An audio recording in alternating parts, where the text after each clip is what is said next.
Saudara, hari ini kita akan belajar sebuah tema yaitu yang terutama mengasihi diri sendiri.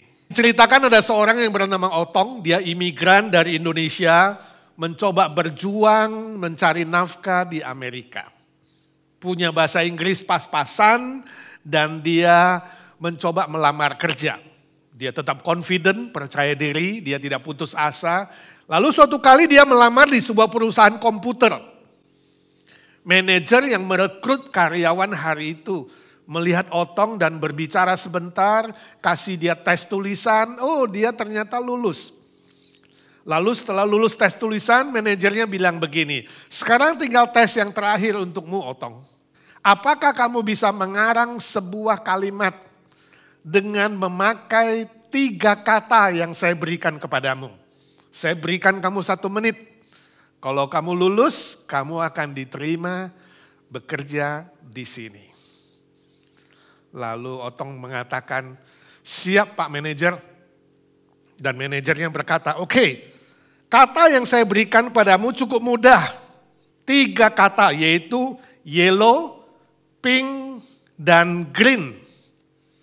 Otong berpikir sebentar. Dia katakan, Pak Manajer, saya siap mengarang kalimat itu. Manajernya mengatakan silakan.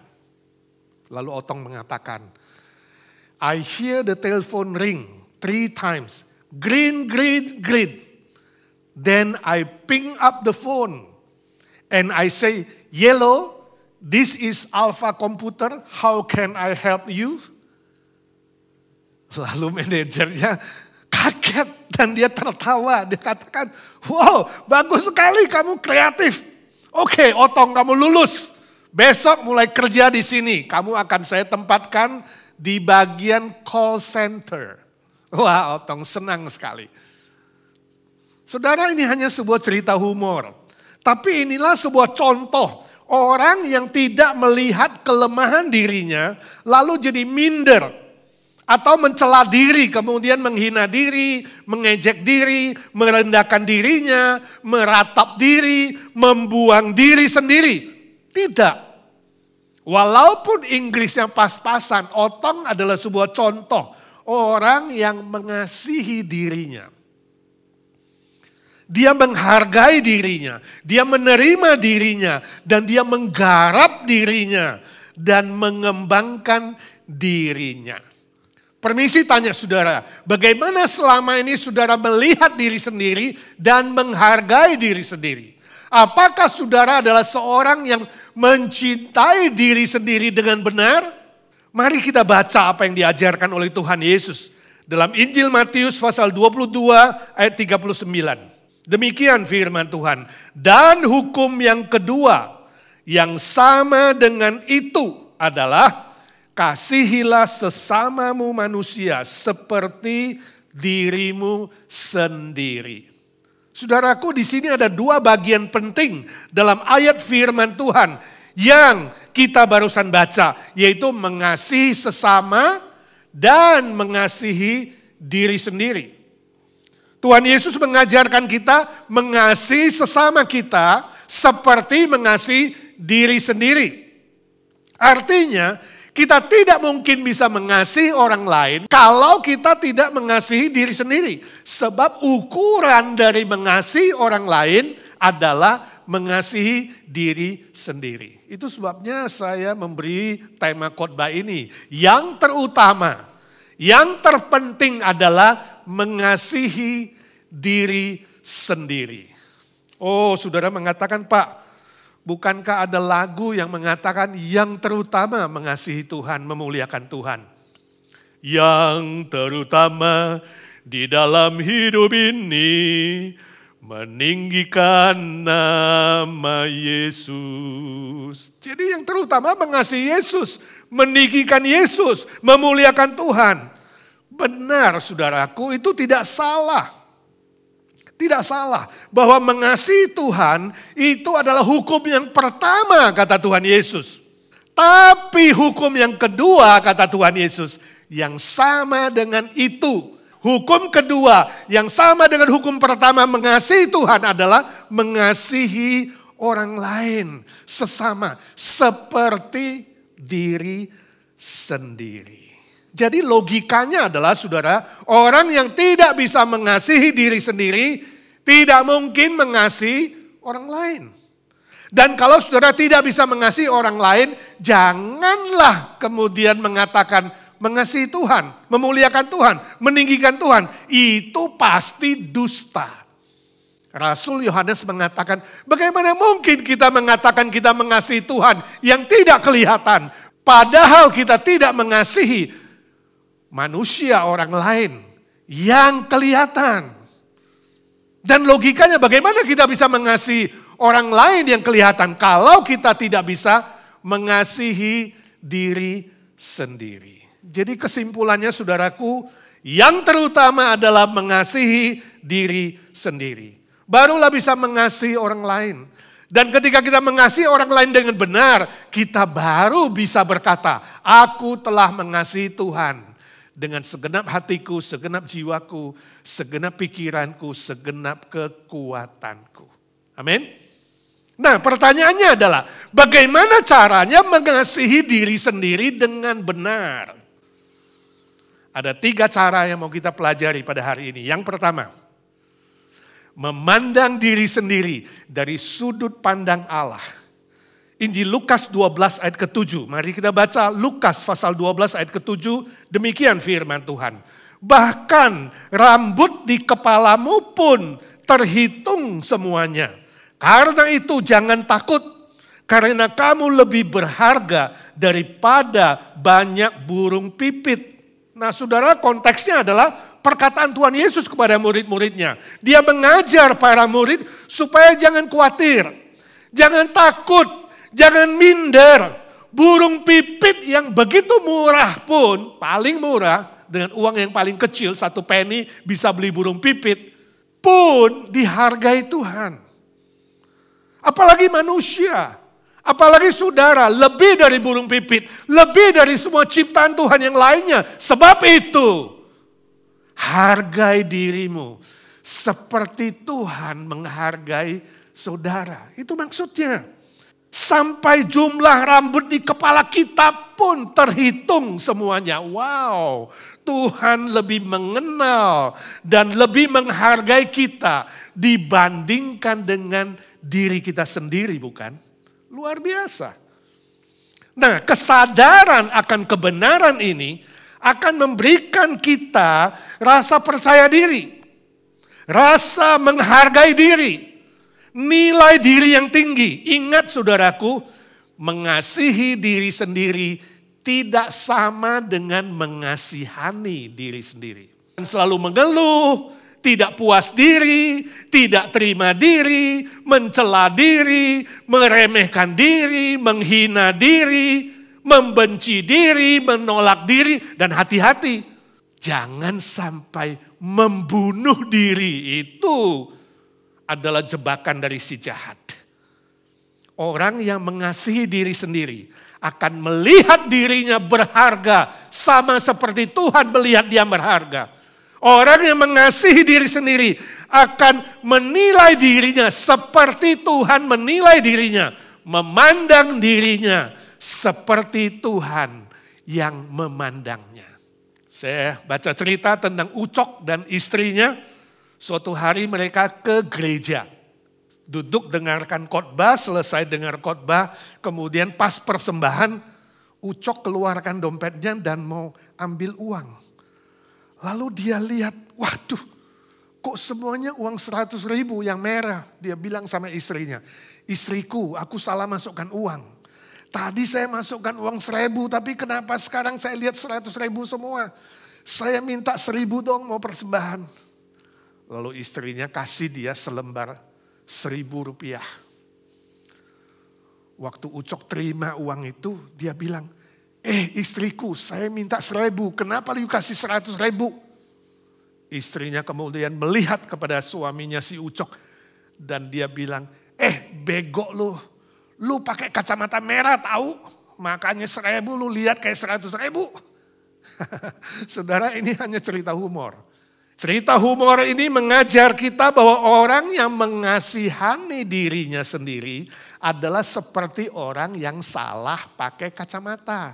Salah menilai dirinya, salah memandang dirinya. Dia tidak punya self-esteem. Tidak punya nilai diri yang tepat menurut pemandangan Tuhan. Tuhan Yesus tegaskan bahwa harga diri saudara melebihi ciptaan apapun. Oh saudaraku, kalau Tuhan begitu menghargai saudara, maka saudara pun harus menghargai diri sendiri. Mencintai diri sendiri, memandang diri sendiri bernilai seperti Tuhan menilai dan menghargai saudara. Sebab itu saudaraku, apapun yang terjadi dalam pengalaman hidupmu, pengalaman seburuk apapun terjadi dalam hidupmu, ingat saudara tidak gagal. Saudara tidak hancur lebur. Saudara tidak gagal total. Sebab Tuhan mengatakan engkau berharga dan bernilai di hadapannya. Saudara bukan seperti apa yang dikatakan orang lain. Saudara bukan seperti apa yang dinilai orang lain, bukan. Tapi saudara adalah seperti apa yang Tuhan nilai dan Tuhan hargai. Sebab itu saudaraku, bangun harga dirimu. Terima dirimu sebagaimana adanya, kemudian mengembangkan dirimu dan percaya diri dengan nilai yang Tuhan berikan kepadamu. Nilai yang baru, yang melebihi semua ciptaan di dunia ini. Sesuai dengan kebenaran firman Tuhan. Ingat, Bapa di sorga begitu menghargai dan mengasihi saudara. Sampai dia rela mengutus Tuhan Yesus turun ke dunia ini. Inkarnasi menjadi juru selamat, mati bagimu. Menyerahkan nyawanya bagimu saudaraku. Nyawa Tuhan Yesus yang tak ternilai harganya. Itulah harga diri yang Tuhan berikan kepada saudara. Coba nanti saudara lihat di cermin. Lihat dirimu sendiri di sana. Saudara suka enggak lihat orang yang di cermin itu? Bagaimana saudara melihat diri sendiri, itu menentukan bagaimana saudara menjawab pertanyaan yang saya akan berikan di bawah ini. Pertanyaannya, kalau saudara bisa mengulangi hidupmu, maukah saudara menjadi seperti sekarang ini? Kedua, apakah saudara suka kepada dirimu sendiri? Suka kepada suamimu atau istrimu kalau sudah menikah? Apakah kalau saudara bisa ulang, saudara akan menikah dengan orang yang sama? Apakah saudara suka kepada orang tuamu? Atau ingin ganti orang tua? Suka kepada saudaramu, saudara sekandungmu, atau ingin punya saudara yang lain? Saudara suka dengan margamu, last name kamu? Atau pengen ganti last name? Satu lagi pertanyaan, bila saudara berpikir soal masa depan, apakah saudara suka dan menikmati hidupmu sekarang ini? Atau saudara mau menjadi orang lain?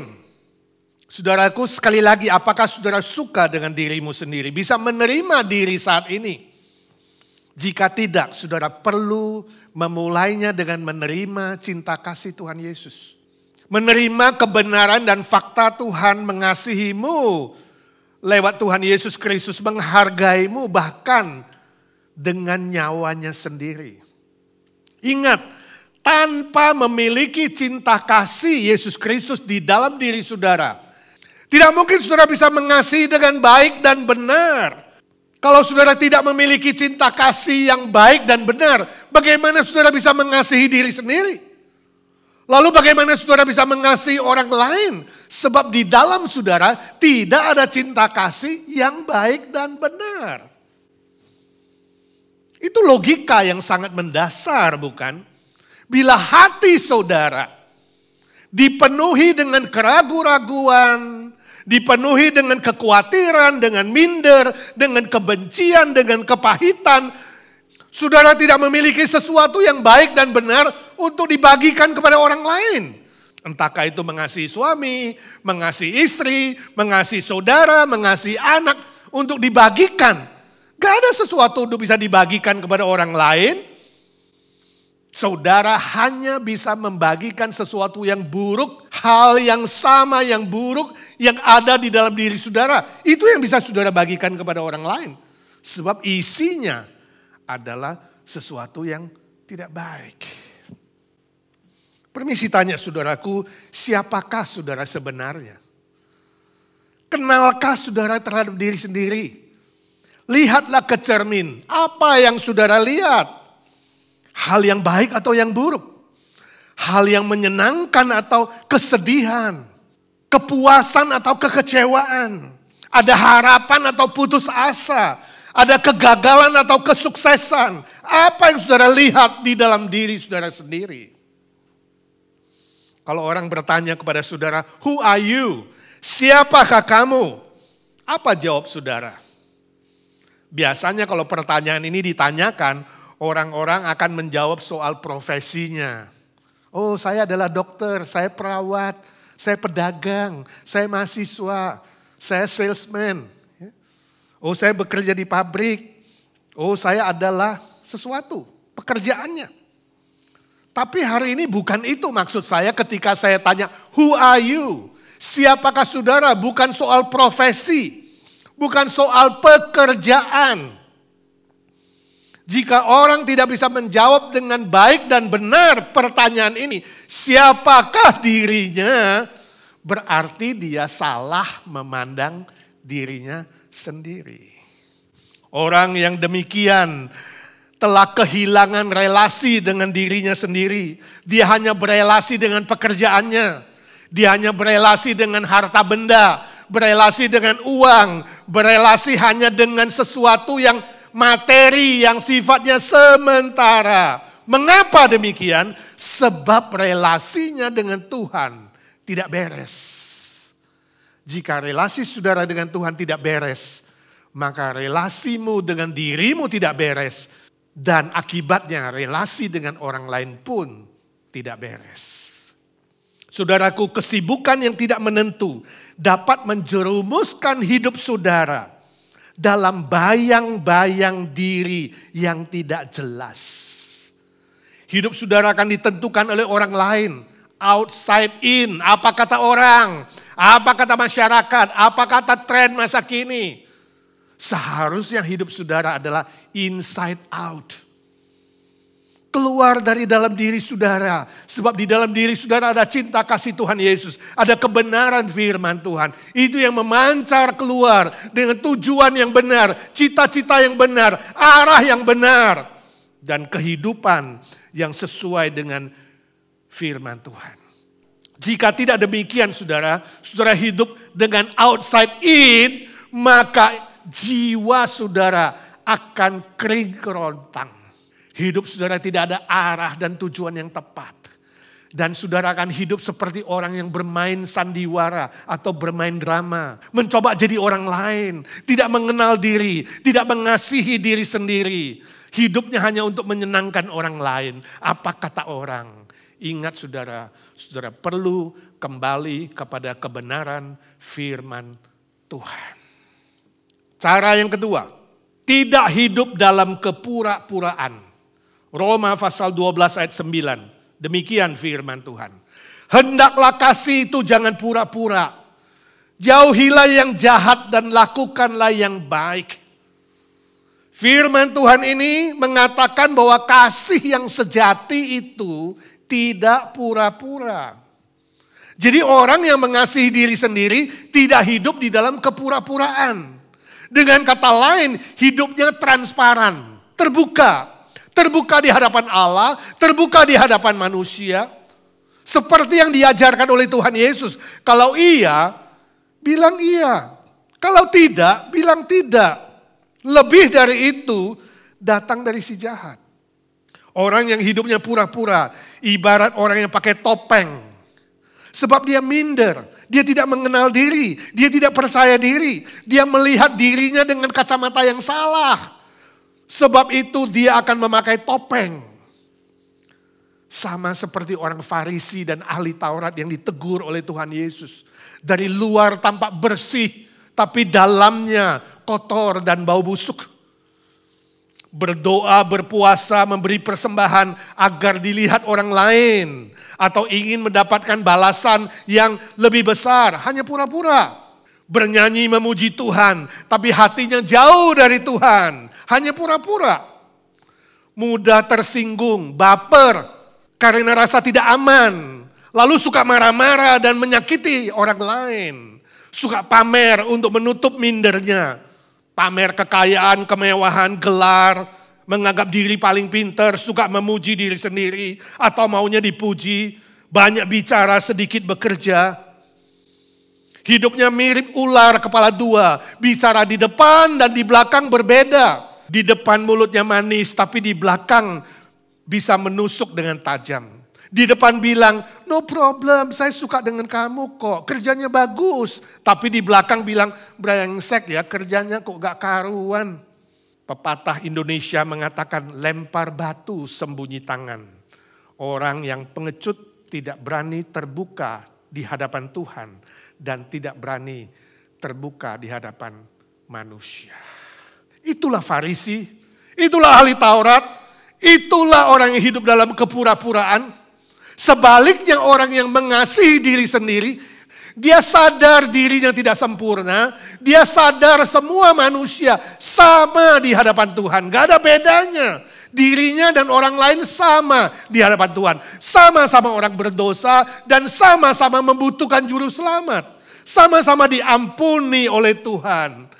Sebab itu dia akan berani terbuka di hadapan Tuhan, berani terbuka di hadapan manusia, tidak pura-pura tapi rendah hati dan siap dibentuk, digembleng, dilatih oleh Tuhan. Semakin hari semakin dewasa di dalam iman, di dalam kebenaran, dan di dalam cinta kasih. Sesuai dengan kasih Kristus. Suatu kali ada seorang CEO yang ingin pensiun, lalu dia ingin menyerahkan jabatannya kepada salah satu bawahannya yang terbaik.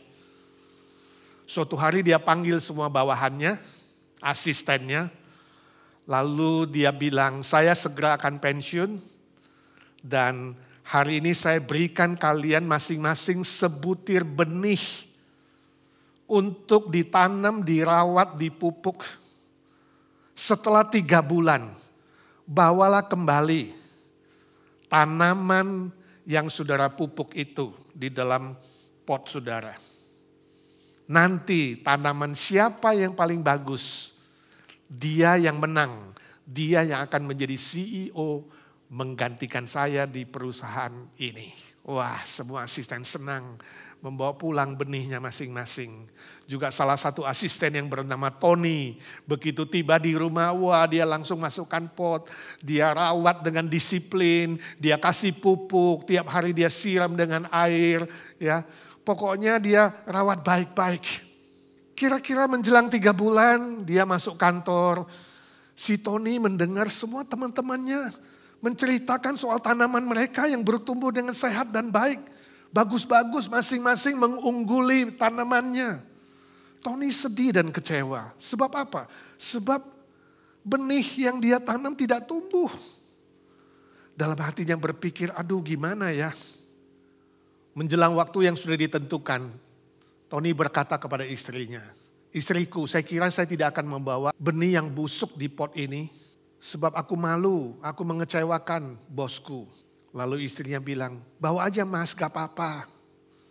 Paling tidak kan kamu tunjukkan kamu sudah berusaha maksimal. Kamu sudah lakukan seperti arahan bosmu walaupun benih itu busuk dan tidak bisa tumbuh. Itu minimal adalah itikat yang baik bukan? Lalu Tony mengatakan, oke lah kalau begitu. Lalu tiba harinya harus bertemu dengan CEO-nya. Tony bawa pot yang kosong ke kantor. Masuk ke ruang pertemuan, semua teman-teman yang lain melihat Tony membawa pot yang kosong. Mereka memandang dia dengan rasa kasihan. Kenapa pot yang kosong? Lalu CEO-nya masuk. Wah, dia lihat semua tanaman di pot masing-masing bertumbuh dengan bagus. Ada kembang yang warna kuning, ada yang warna merah, ada tanaman sayuran, ada tanaman buah yang segar. Tiba di hadapan Tony, CEO-nya melihat pot yang kosong. Tony hanya tundukkan kepala, dia malu gak berani angkat kepalanya. Kemudian CEO-nya berkata, Tony, saya minta kamu maju ke depan. Lalu ceritakan secara kronologis bagaimana prosesnya kamu menanam dan merawat benih itu. Kenapa potmu kosong? Singkat cerita, Tony maju, kemudian dia ceritakan seluruh prosesnya. Bahwa benih itu busuk dan tidak bisa bertumbuh dan dia gagal.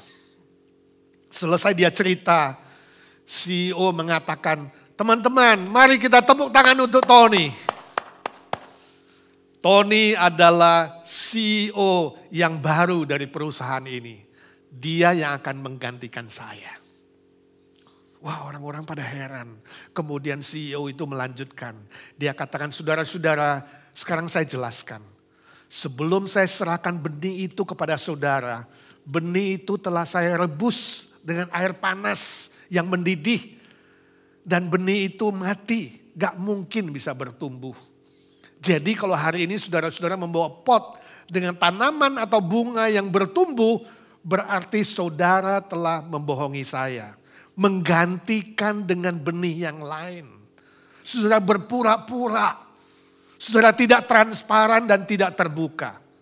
Tony adalah satu-satunya yang berani jujur, berani terbuka, berani transparan. Itulah integritas seorang CEO. Yang baik dan benar yang akan menggantikan saya. Saudaraku, ini adalah sebuah contoh dari orang yang mengasihi dirinya sendiri. Berani jujur dan terbuka terhadap diri sendiri. Jujur dan terbuka di hadapan Tuhan, terbuka di hadapan manusia. Transparan diri akan menghasilkan percaya diri. Transparan diri akan menghasilkan orang yang menghargai dirinya sendiri dan mendapatkan kepercayaan dari orang lain. Saudaraku, sebenarnya yang hebat itu adalah istrinya Tony, bukan? Dia tidak malu kalau suaminya gagal. Dia tidak suruh suaminya berpura-pura atau berbohong atau mengganti dengan benih yang lain. Tapi dia meyakinkan suaminya agar berani transparan. Tetap menjaga integritas diri. Menceritakan apa adanya semua proses itu. Istri yang baik dan benar adalah istri yang menciptakan harga diri suaminya. Membuat suaminya mencintai diri. Menjaga integritas diri. Dan membuat suaminya sukses dan berhasil dalam hidup ini. Amin. Cara yang ketiga. Untuk mencintai diri. Berani berubah dalam Kristus. 2 Korintus pasal 5 ayat 17. Demikian firman Tuhan. Jadi siapa yang ada di dalam Kristus, ia adalah ciptaan baru. Yang lama sudah berlalu, sesungguhnya yang baru sudah datang. Saudaraku, firman Tuhan mengatakan setelah kita di dalam Kristus, yaitu menerima anugerah keselamatan dari Tuhan Yesus. Menerima anugerah pengampunan dosa dari Tuhan Yesus. Dan menerima jaminan hidup kekal. Status kita diubah 180 derajat. Dari musuh Allah menjadi anak Allah. Yang harusnya dihukum di neraka. Kini menjadi ahli waris kerajaan sorga. Itulah harga diri yang paling sempurna. Paling tinggi, paling mulia. Kekal sifatnya. Nah, saudara, perubahan status ini juga mengubah prinsip hidup kita. Falsafah hidup kita. Motivasi hidup kita. Tujuan hidup kita. Dan cara hidup kita. Di dalam semua aspek kehidupan sehari-hari. Saudaraku, untuk mengasihi diri sendiri, kita harus berani berubah 180 derajat. Seperti yang dikatakan Tuhan. Yang lama sudah berlalu dan yang baru sudah datang. Oh, memang tidak mudah Dan tidak enak kadang-kadang disuruh berubah. Ya, manusia takut berubah, tapi oleh pertolongan Tuhan, Tuhan mampukan kita untuk bisa berubah dengan bersandar kepada anugerah Tuhan dan pertolongan Tuhan. Maka semua ketakutan dan kekhawatiran saudara akan berubah menjadi keyakinan. Kebosanan hidup akan berubah menjadi antusias. Kelelahan saudara akan berubah menjadi energik dan semangat baru. Menyalahkan diri sendiri akan berubah menjadi memaafkan diri sendiri. Menolak diri sendiri akan berubah menjadi menerima diri sendiri. Membuang diri akan berubah menjadi menghargai diri sendiri. Kegagalan akan berubah menjadi sukses di hadapan Tuhan. Amin. Kadangkala ada penghalang yang membuat manusia tidak bisa berubah, yaitu penolakan. Sumbernya dari mana? Sumbernya dari kritikan atau ejekan orang lain. Bisa dari orang tua, bisa dari guru, bisa dari teman-teman sebaya. Ya, misalnya ada orang yang suka beri label atau julukan kepada orang lain. Khususnya zaman kita dulu masih sekolah. Ya, ada yang gemuk kita panggil si gendut atau si gentong. Yang kurus kita panggil si cacing, ya, si kalah, si bego. Ada yang si hitam, si cebol, dan sebagainya, dan sebagainya. Label-label itu, julukan-julukan itu, kritikan-kritikan dari orang lain seringkali menciptakan penolakan dalam jiwa kita. Ada juga ibu atau bapak yang sudah menolak anaknya sejak dari dalam kandungan. Mungkin anaknya tidak diharapkan, anaknya itu anak yang tidak sah, ya, atau ada faktor lain, atau dia kebanyakan anak, yang pasti anak itu tidak diharapkan. Kalau saudara tahu bahwa kamu tidak diharapkan ada di dunia ini, pastilah ada rasa penolakan itu, bukan? Kemudian bisa membenci diri dan membenci orang lain. Ingat, saudara dapat terlalu banyak memberikan materi atau harta kepada anak saudara. Tapi saudara tidak pernah akan terlalu banyak memberikan cinta kasih kepada anak saudara. Sebab itu untuk semua orang tua, kasihilah dan cintailah anakmu. Seterusnya sebagaimana mereka adanya. Terima mereka sebagaimana adanya dan kasih mereka sebagaimana adanya. Jangan suka banding-bandingkan dengan anak orang lain atau saudaranya yang lain. Setiap anak itu unik di hadapan Tuhan. Diterima, dicintai, dihargai sebagaimana Tuhan menghargai mereka. Demikian pula suami istri harus belajar saling menerima, saling mengasihi sebagaimana adanya. Jangan banding-bandingkan istrimu dengan istri orang lain atau suamimu dengan suami orang lain. Jangan. Sebab penolakan akan menciptakan trauma atau cacat di dalam jiwa yang bisa menghalangi saudara untuk mencintai diri sendiri, menerima diri sendiri, dan menghargai diri sendiri. Dan semua trauma itu akan menghalangi saudara berubah menjadi lebih baik dan menjadi lebih benar. Tapi puji Tuhan, kita memiliki Tuhan Yesus. Barang siapa ada di dalam Kristus, Tuhan Yesus akan memampukan saudara untuk bisa berubah ke arah yang baik dan benar sesuai firman-Nya. Sebenarnya jika ada orang yang takut berubah atau tidak mau berubah, dia bisa melihat fisiknya sendiri, bukan? Melihat tubuhnya sendiri, bukan? Sebab setiap hari kita berubah karena waktu berubah. Waktu berjalan terus dan berubah terus. Mau tidak mau, suka atau tidak suka, sadar atau tidak sadar, semua kita sedang berubah, bukan? Coba kalau saudara lihat foto-foto zaman dulu, saudara akan melihat perubahan itu. Umur 17 sampai 20-an, kita melihat foto yang cantik, yang ganteng, pokoknya seperti bintang film. Umur 30-an sampai 40-an, rambut berubah, gigi berubah, perut mulai mencuat ke depan, katanya banyak kemajuan. Umur 50-an mulai ada uban, atau kepalanya mulai botak, atau ada tambal sulam di sana sini.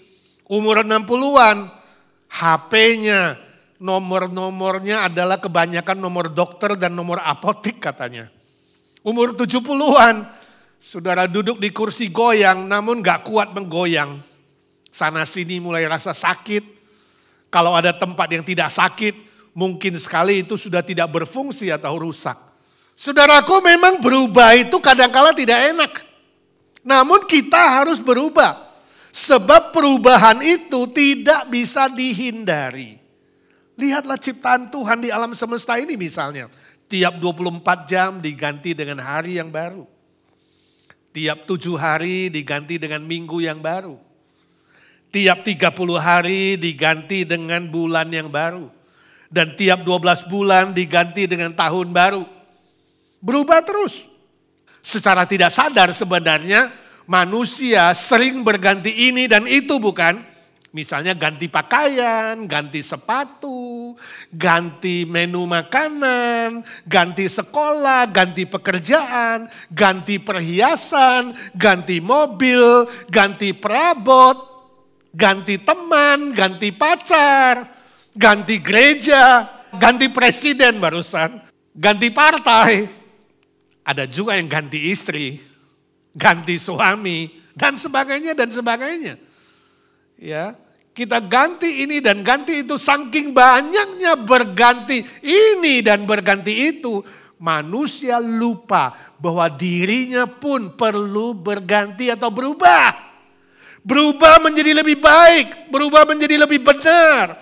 Dan itu hanya bisa terjadi di dalam kemurahan Tuhan Yesus Kristus. Oleh anugerah dan pertolongan Tuhan Yesus kita bisa berubah semakin baik dan semakin benar. Itulah rahasianya mengasihi diri sendiri. Lalu kita baru bisa mengasihi orang lain. Nah, saya ingin berikan saudara PR, pekerjaan rumah. Coba saudara tuliskan. Saudara perlu berubah dalam hal apa saja agar bisa lebih mengasihi diri dan mengasihi orang lain. Mungkin prinsip hidupmu perlu berubah. Mungkin tujuan hidupmu perlu berubah.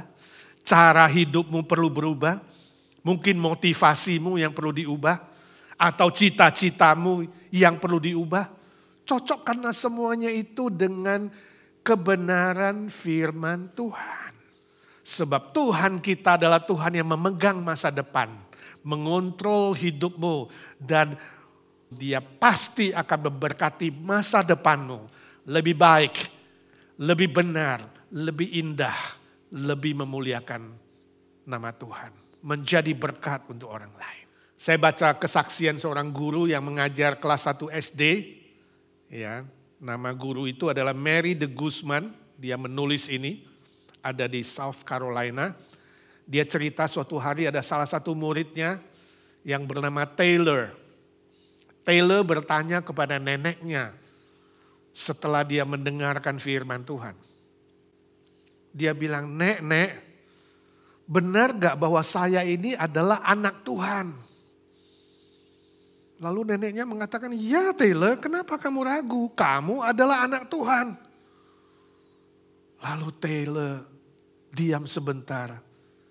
Dia berpikir sejenak, agak bingung. Kemudian dia bilang sama neneknya, Nek, kalau gitu aku segera mau pulang cari papa dan mama. Kenapa? Saya mau bilang kepada papa mama, mereka salah. Mereka pikir saya anak mereka. Saudara, ini humor anak-anak. Tapi cerita anak itu perlu diteladani. Minimal dia yakin 100% dia adalah anak Tuhan. Bahkan dianggap dia bukan anak papa mamanya. Secara teologis benar sih. Nanti di sorga mereka jadi saudara.